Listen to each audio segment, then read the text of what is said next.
So talk just briefly on mineral system exploration. These images here are more near-surface cases of where geophysics has been pretty successful in terms of either delineating a deposit or showing something. You know, we all know that geophysics isn't a silver bullet. In some cases, it's kind of close to a silver bullet, but most cases it's not. Part of the exploration process is you can sort of get a fingerprint of what a deposit is up close, but you know, why is that deposit there? Where did it come from?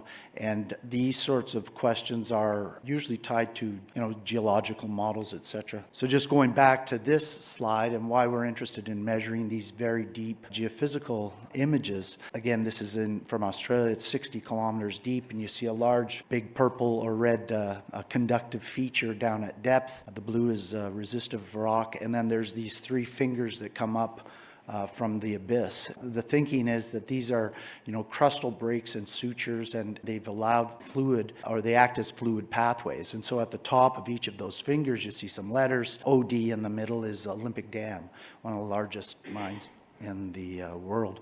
And then the other two fingers hold two other significant mines in that district. Since that time, there's been quite a bit of interest in sort of regional transects, going in places where there's cover and you want to know what's underneath. There's some great applications for that. Metal Earth out of Laurentian has been doing a few programs. This is from the Red Lake District. This is an image shown down to 40 kilometers and with some significant conductive features coming up to the surface.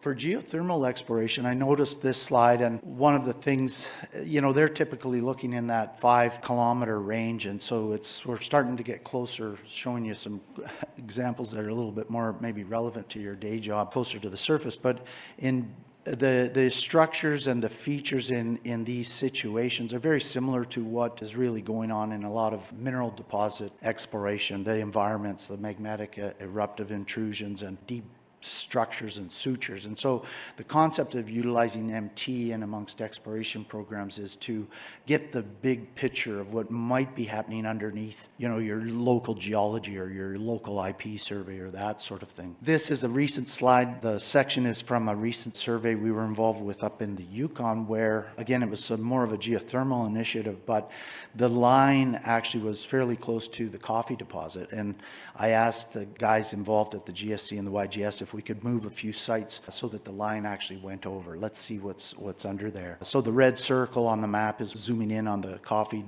area, and then the arrows pointing to the deposit itself. And you see by this section, you kind of look, wow, and at first thought it's like, okay, well, what's going on here? There's a huge resistive break that's happening there, and it's coming up to the surface. And so are there implications about what's over by those other big resistive things, or is this a tool that we can potentially zero in on looking for large deposits?